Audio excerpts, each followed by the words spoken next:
Danish रसायनज्ञ Johannes Brønsted तथा अंग्रेज रसायनज्ञ Thomas M lorry के द्वारा अम्ल एवं क्षारक के लिए एक व्यापक अवधारणा प्रस्तुत की गई। यहाँ पर उन्होंने बताया कि अम्ल वे पदार्थ होते हैं जो जलीय विलयन में H+ आयन यानी कि प्रोटॉन देते हैं या जिनकी प्रोटॉन देने की प्रवृत्ति होती है।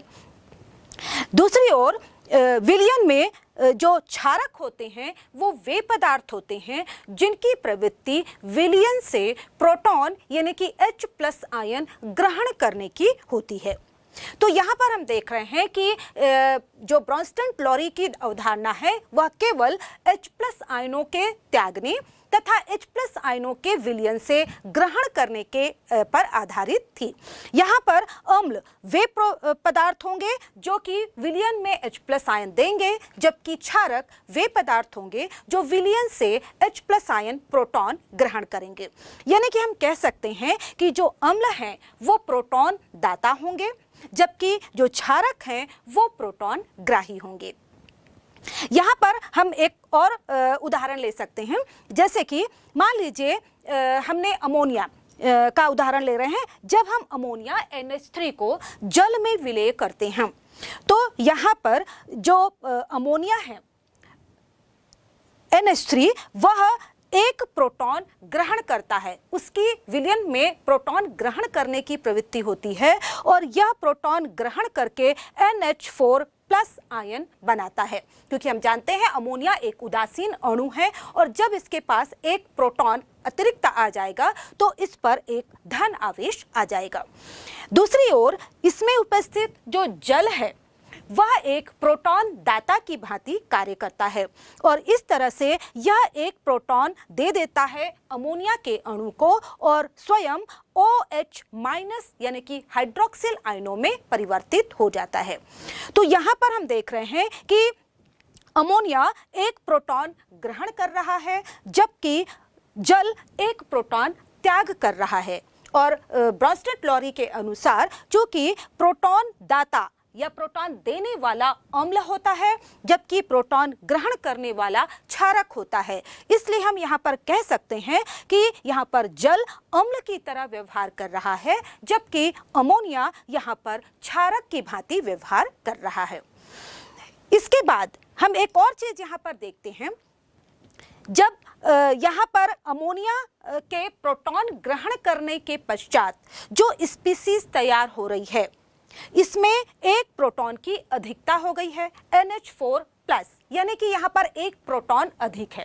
अब चूंकि इसमें प्रोटॉन अधिक हो गया है इसलिए अगली अभिक्रिया में या हम कह लें कि जो पश्च अभिक्रिया होगी उसमें इसकी प्रवृत्ति एक प्रोटॉन त्यागने की हो जाएगी और इस स्थिति में NH4+ आयन एक प्रोटॉन दाता की तरह व्यवहार करने लगेगा। तो यहाँ पर हम देख रहे हैं कि यहाँ पर दूसरी ओर जो OH- जल के प्रोटॉन त्यागने के पश्चात जो OH- आयन बना है, क्योंकि इसके पास प्रोटॉन की कमी है इसलिए जो बैकवर्ड रिएक्शन होगी उसमें इसकी प्रवृत्ति प्रोटॉन ग्रहण करने की हो जाएगी। यह इसका मतलब यह हुआ कि अब यह एक क्षारक की भांति कार्य करने लगेगा। तो इस प्रकार हम कह सकते हैं कि अमोनिया के एक प्रोटॉन ग्रहण करने के पश्चात जो स्पीसीज तैयार हुई है वह उस अमोनिया चूंकि यहाँ पर क्षारक है तो उसका यह उस संयुग्मी अम्ल कहलाएगा। दूसरी ओर यहाँ पर जल जो कि अम्ल की भांति व्यवहार कर रहा था, इसके एक प्रोटॉन त्यागने के पश्चात जो स्पीसीज तैयार हुई है यानी कि OH- आयन, अब उसकी प्रवृत्ति क्षारीय हो जाएगी यानी कि उसकी प्रवृत्ति प्रोटॉन ग्रहण करने की हो जाएगी। तो इस तरह से यहाँ पर H2O चूंकि अम्ल है तो OH- आयन उसका संयुग्मी क्षारक कहलाएगा। तो यहाँ पर हम पुनः कह सकते हैं कि यहाँ पर जो अमोनिया है NH4+ आयन है वह अमोनिया का संयुग्मी अम्ल है जबकि OH- आयन है वह जल का संयुग्मी क्षारक है।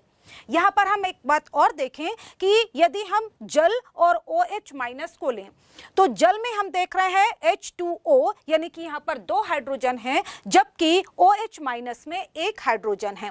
यानी कि जल और हाइड्रोक्सिल आयन में 1 प्रोटॉन का अंतर है और ये यहाँ पर जल अम्ल की भांति व्यवहार कर रहा है, जबकि OH- एक उसके संयुग्मी क्षार की भांति कार्य कर रहा है।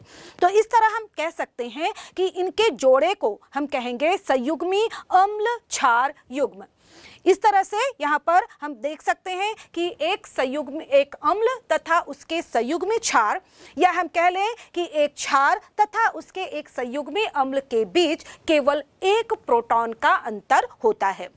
इसी तरह से हम दूसरे तरफ देख रहे हैं कि अमोनिया, जो कि यहाँ पर एक क्षारक की भांति व्यवहार कर रहा था, जब इसने 1 प्रोटॉन ग्रहण कर लिया तो अब NH4+ आयन में परिवर्तित हो गया, जिसकी प्रवृत्ति अब प्रोटॉन त्यागने की है। यानी कि यहाँ पर अमोनिया क्षारक है, जबकि NH4+ उस एक अम्ल की भांति व्यवहार कर रहा है, इसलिए यह अमोनिया का संयुग्मी अम्ल कहलाएगा। यहाँ पर भी हम देख सकते हैं कि अमोनिया NH3 और NH4+ आयन, अमोनियम आयन, ये दोनों के बीच सिर्फ 1 प्रोटॉन का अंतर होता है। तो इस प्रकार हम कह सकते हैं कि ब्रॉन्स्टेड अम्ल क्षार युग्म, इसे हम कहेंगे, जिसमें कि या संयुग्मी अम्ल क्षार युग्म कहेंगे, जिसमें कि केवल 1 प्रोटॉन का अंतर होता है। यहाँ पर हम एक बात और बता दें कि यदि ब्रॉन्स्टेड अम्ल प्रबल अम्ल होता है, उसका जो संयुग्मी क्षारक होता है वह दुर्बल होता है। इसी प्रकार से यदि ब्रॉन्स्टेड क्षार दुर्बल है तो उसका जो संयुग्मी अम्ल होगा वह प्रबल अम्ल होगा। इसी तरह से यहाँ पर हम देख सकते हैं कि जो संयुग्मी अम्ल है, यदि हम संयुग्मी अम्ल और संयुग्मी क्षार की तुलना करें, या यदि हमें किसी स्पीसीज के संयुग्मी अम्ल या संयुग्मी क्षार का पता लगाना है, तो हम ये देख सकते हैं कि जो भी संयुग्मी अम्ल होता है उसमें स्पीसीज की तुलना में 1 प्रोटॉन अधिक होता है। दूसरी ओर जो भी क्षार होता है उसमें उस स्पीसीज की तुलना में 1 प्रोटॉन की कमी होती है। एक और उदाहरण लेते हैं। यहाँ पर हमने लिया है HCl। HCl को जब हम जल में विलय करते हैं तो यहाँ पर अब जो जल है वह एक प्रोटॉन ग्राही की तरह व्यवहार करता है, यानी कि क्षारक की तरह व्यवहार करता है, जबकि HCl जो कि एक प्रबल अम्ल है यह प्रोटॉन दाता की तरह व्यवहार करता है। तो यहाँ पर HCl चूंकि प्रोटॉन दाता है इसलिए यह एक अम्ल है, जबकि यहाँ पर जल चूंकि एक प्रोटॉन ग्रहण कर रहा है इसलिए यह यहाँ पर क्षारक की भांति व्यवहार करेगा। अब देखते हैं कि HCl के 1 प्रोटॉन त्याग देने के पश्चात जो स्पीसीज बन रही है वह है Cl-, और Cl- में प्रोटॉन की कमी है, इसलिए अब इसकी प्रवृत्ति प्रोटॉन ग्रहण करने की होगी, और प्रोटॉन ग्रहण करने की प्रवृत्ति होती है क्षारकों की। इसलिए HCl चूंकि अम्ल है तो Cl- उसका संयुग्मी क्षारक होगा। इसी तरह से हम देख रहे हैं जल की अभी जो प्रवृत्ति थी प्रोटॉन ग्रहण करने की थी, यानी कि यहाँ पर यह एक क्षारक की भांति व्यवहार कर रहा था। जब इसने 1 प्रोटॉन ग्रहण कर लिया, क्योंकि क्षार की प्रवृत्ति होती है प्रोटॉन ग्रहण करने की, जैसे ही इसने 1 प्रोटॉन ग्रहण किया और हाइड्रोनियम आयन H3O+ में परिवर्तित हो गया। अब H3O+ इसमें प्रोटॉन की अधिकता हो गई है, यानी कि यदि हम बैकवर्ड रिएक्शन दें या पीछे की ओर यदि रिएक्शन चले तो अब यहाँ पर जो हाइड्रोनियम आयन है उसकी प्रवृत्ति प्रोटॉन त्यागने की हो जाएगी, यानी कि अब यहाँ पर या बैकवर्ड रिएक्शन में यह एक अम्ल की भांति व्यवहार करने लगेगा, और इस तरह से हाइड्रोनियम आयन जल का संयुग्मी अम्ल कहलाएगा। तो इस प्रकार हम देखते हैं कि पुनः हम देखें कि HCl और Cl- जो कि एक आपस में अम्ल क्षार युग्म है, यानी कि संयुग्मी अम्ल क्षार युग्म है, और इनमें सिर्फ 1 प्रोटॉन का अंतर है। इसी प्रकार से H2O और H3O प्लस आयन, इन दोनों में भी केवल एक प्रोटॉन का अंतर है। यहां पर हमने दो उदाहरण देखे। यहां पर पहले उदाहरण में हमने देखा कि जल जब अमोनिया के साथ क्रिया कर रहा है तो चूंकि यहां पर अमोनिया एक क्षारक है, इसलिए जल उसके सामने अम्ल की भांति कार्य कर रहा है। दूसरे उदाहरण में हमने देखा कि जब जल की क्रिया HCl से होती है तो चूंकि HCl यहाँ पर प्रबल अम्ल है, इसलिए प्रबल अम्ल HCl की उपस्थिति में जल क्षारक की भांति व्यवहार करता है। तो इस प्रकार हम देख सकते हैं कि यह जो जल है वह अम्ल तथा क्षार दोनों की भांति व्यवहार कर सकता है और यह जल की एक महत्वपूर्ण विशेषता है। आइए अब हम कुछ उदाहरण लेते हैं और इसके आधार पर हम यह जानने की कोशिश करते हैं कि किसी स्पीशीज के लिए यदि संयुग्मी क्षारक है तो उसका सूत्र क्या होगा या फिर संयुग्मी अम्ल है तो उसका सूत्र क्या होगा। सबसे पहले यहाँ पर हम उदाहरण ले रहे हैं। यहाँ पर हमारे पास उदाहरण है hydrogen fluoride HF, H2SO4 sulphuric अम्ल तथा HCO3 माइनस, ये एक आयन है। अब यहाँ पर हमें बताना है कि इनके संयुग्मी क्षारक क्या होंगे। तो जैसे कि मैंने पहले ही बताया, किसी भी स्पीशीज के संयुग्मी क्षारक में उस स्पीशीज की तुलना में एक प्रोटॉन कम होता है। तो यहाँ पर हम जानते हैं कि HF यदि हमें इसका संयुग्मी क्षारक बनाना है तो हमें इसमें से एक प्रोटॉन कम करना होगा। और हम ये भी जानते हैं कि जब किसी स्पीशीज से एक प्रोटॉन कम होगा तो उस पर एक ऋणावेश आ जाएगा। तो इस तरह से HF का जो संयुग्मी क्षारक होगा वह होगा F-। इसी तरह से दूसरा जो उदाहरण है H2SO4, इसका जब हम संयुग्मी क्षारक बनाएंगे तो इसमें से एक प्रोटॉन हटा देंगे और जैसे ही एक प्रोटॉन हटेगा तो इस पर एक नेगेटिव चार्ज आ जाएगा। तो इसका जो संयुग्मी क्षारक होगा वो होगा HSO4-। इसी तरह से एक और उदाहरण हमारे पास है, वह है HCO3-। यहाँ पर भी हम देख रहे हैं कि इसमें एक प्रोटॉन है और जब हम इसका संयुग्मी क्षार बनाएंगे तो उसमें एक प्रोटॉन की कमी करनी होगी। तो जैसे ही हम इसमें से एक प्रोटॉन हटाते हैं, इस पर एक, चूंकि एक इसमें नेगेटिव चार्ज पहले से ही है, इसमें एक नेगेटिव चार्ज और आ जाएगा और इसका सूत्र हो जाएगा CO3-2-। तो इस तरह से हम किसी भी स्पीशीज का जब संयुग्मी क्षारक बनाएंगे तो उसमें स्पीशीज की तुलना में एक प्रोटॉन की कमी करेंगे। अब उदाहरण दूसरा हम लेते हैं जिसमें हम इनके संयुग्मी क्षारक, हमारे पास कुछ स्पीशीज हैं और इनके हमें संयुग्मी अम्ल बनाने हैं। उदाहरण के लिए हमारे पास है NH2-, NH3 तथा HCOO- और हमें इनके संयुग्मी अम्ल बनाना है। हम जानते हैं कि किसी भी संयुग्मी अम्ल में उस स्पीशीज की तुलना में एक प्रोटॉन अधिक होता है। तो यदि हमें संयुग्मी अम्ल बनाना है तो हमें उस स्पीशीज में एक प्रोटॉन बढ़ाना होगा। उदाहरण के लिए जो पहला है NH2-। NH2-, इसमें एक नेगेटिव चार्ज है और हम यदि इसमें एक प्रोटॉन बढ़ाते हैं तो इसमें क्योंकि H+ आयन आएगा और इसलिए जो यहाँ पर माइनस का जो साइन दिख रहा है वो यहाँ पर हट जाएगा और हमारे पास जो सूत्र हो जाएगा वो होगा NH3, यानी कि NH2- का संयुग्मी अम्ल होगा NH3। इसी प्रकार अगला उदाहरण है NH3।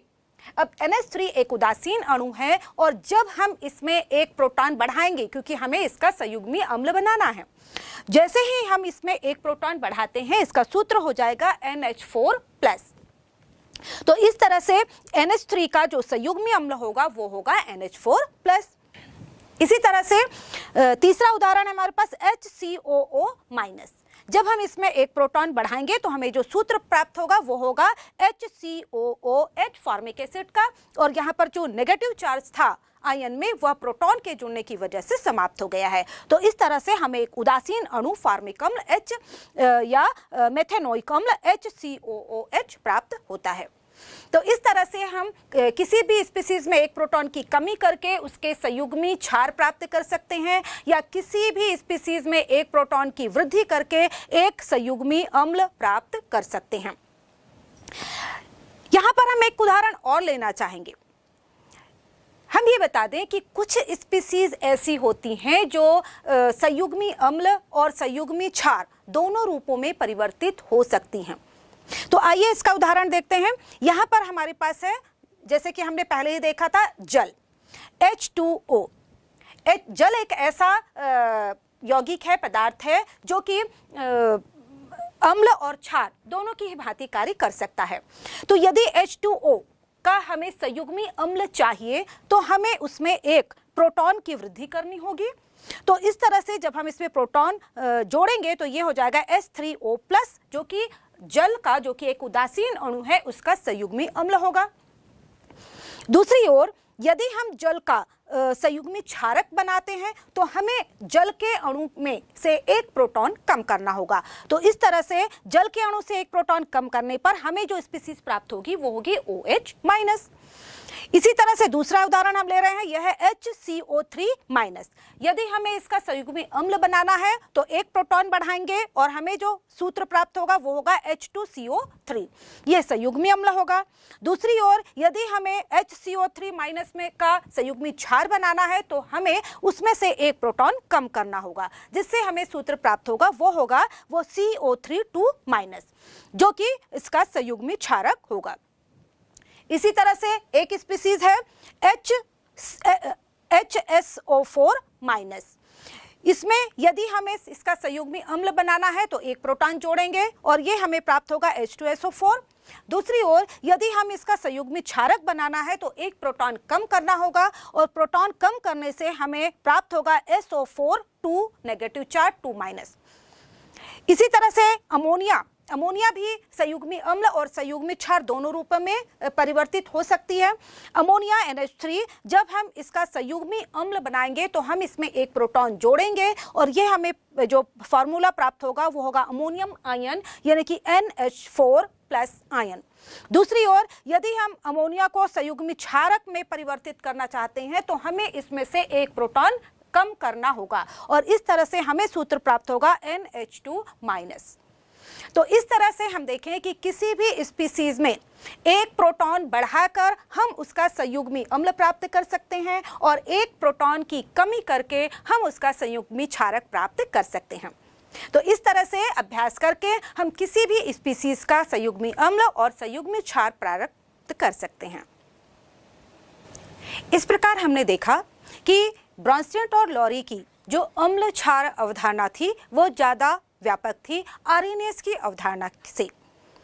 यहाँ पर हमने देखा कि यहाँ पर जो ब्रॉन्स्टेड लॉरी की अवधारणा है, इसमें जल में विलयन की आवश्यकता नहीं होती, जल की उपस्थिति की आवश्यकता नहीं होती है, यानी कि इसके द्वारा हम जल में अघुलनशील पदार्थों के अम्लीय और क्षारीय गुणों का भी अध्ययन कर सकते हैं। उदाहरण के लिए जैसे कि हम ले रहे हैं यहाँ पर बेंजोइक अम्ल C6H5OH, जो कि एक कार्बनिक अम्ल है।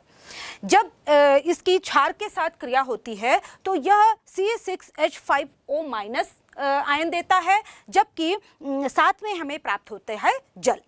तो यहाँ पर हम देख रहे हैं कि जो कि ये कार्बनिक अम्ल है, इसके भी चूंकि यहाँ पर ये प्रोटॉन त्यागता है, इसके आधार पर हम इसके अम्लीय गुण की माप कर सकते हैं या पहचान सकते हैं कि इसकी प्रवृत्ति अम्लीय होगी। दूसरी ओर यहाँ पर हम एक दूसरा उदाहरण ले रहे हैं C6H5N, जो कि एक क्षारक है और यह क्षारक अम्ल की उपस्थिति में क्रिया करके यहाँ पर C6H5NH+ बनाता है, जो यह दर्शाता है कि यह प्रोटॉन ग्रहण कर रहा है और चूंकि प्रोटॉन ग्रहण करने की वजह से इसकी प्रवृत्ति क्षारीय होगी। इसके आधार पर हम ऐसे पदार्थों की, यानी कि जो आयन के रूप में पाए जाते हैं, उनके भी अम्लीय एवं क्षारीय गुणों की स्पष्टीकरण कर सकते हैं। लेकिन यहाँ पर हम बता दें कि ब्रॉन्स्टेड लॉरी की अवधारणा आर्हेनियस की अवधारणा की तुलना में काफ़ी व्यापक तो है, लेकिन इसकी भी कुछ सीमाएं हैं। उदाहरण के लिए ब्रॉन्स्टेड लॉरी अवधारणा के आधार पर हम किसी अप्रोटॉनिक अम्ल या क्षारकों की व्याख्या नहीं कर सकते हैं, क्योंकि ब्रोंस्टेन-क्लोरी जो अवधारणा है वह प्रोटॉनों के देने या प्रोटॉनों के ग्रहण करने की प्रवृत्ति पर ही आधारित है। तो ऐसे पदार्थ जिनमें कि प्रोटॉन नहीं पाए जाते हैं, जो कि अप्रोटॉनिक होते हैं, ऐसे अम्लों की या क्षारकों की के प्रवृत्ति को या इनके नेचर को हम स्पष्ट नहीं कर सकते हैं। उदाहरण के लिए यदि हम ले BF3, हम जानते हैं कि यह अम्ल की भांति व्यवहार करता है। इसी प्रकार से हम ले सकते हैं BCl3 या फिर एल्यूमिनियम ट्राइक्लोराइड। ये सभी अम्ल की भांति व्यवहार करते हैं, लेकिन चूंकि इनमें प्रोटॉन उपस्थित नहीं है, ये अप्रोटॉनिक अम्ल होते हैं, इसलिए इनके गुणों की व्याख्या हम ब्रोंस्टेन-क्लोरी सिद्धांत के आधार पर नहीं कर सकते हैं। इसके अलावा बहुत सारे धातुओं के ऑक्साइड, हम जानते हैं कि जो क्षार धातुओं के ऑक्साइड होते हैं उनकी प्रकृति क्षारीय होती है, या फिर अधातुओं के ऑक्साइड होते हैं उनकी प्रवृत्ति अम्लीय प्रकृति की होती है। लेकिन चूंकि इन धातुओं के या अधातुओं के ऑक्साइड भी अप्रोटॉनिक होते हैं, अतः इनके भी अम्लीय या क्षारीय गुणों की व्याख्या हम ब्रोंस्टेन-क्लोरी अवधारणा के आधार पर नहीं कर सकते। उदाहरण के लिए जैसे हम ले सकते हैं कैल्शियम ऑक्साइड या सल्फर ट्राइऑक्साइड, तो चूंकि इनमें प्रोटॉन उपस्थित नहीं है, अतः इनके गुणों की व्याख्या हम ब्रोंस्टेन-क्लोरी अवधारणा के आधार पर नहीं कर सकते। इसी तरह से कुछ अन्य कंपाउंड्स रहते हैं, जैसे कि विलायक, जो अप्रोटॉनिक विलायक होते हैं, जैसे कि सल्फर डाइऑक्साइड हुआ या COCl2 हुआ, आदि में भी इनके भी गुणों की व्याख्या या अम्लीय या क्षारीय प्रवृत्ति की व्याख्या हम ब्रोंस्टेन-क्लोरी अवधारणा के आधार पर नहीं कर सकते। तो इसी तरह से चूंकि ब्रोंस्टेन-क्लोरी अवधारणा में भी कुछ कमियां थीं, अतः हमें एक नए और ज़्यादा विकसित सिद्धांत की आवश्यकता पड़ी अम्ल और क्षार को परिभाषित करने के लिए, जो कि ब्रोंस्टेन-क्लोरी की जो सिद्धांत है उसमें उपस्थित कमियों को दूर कर सके।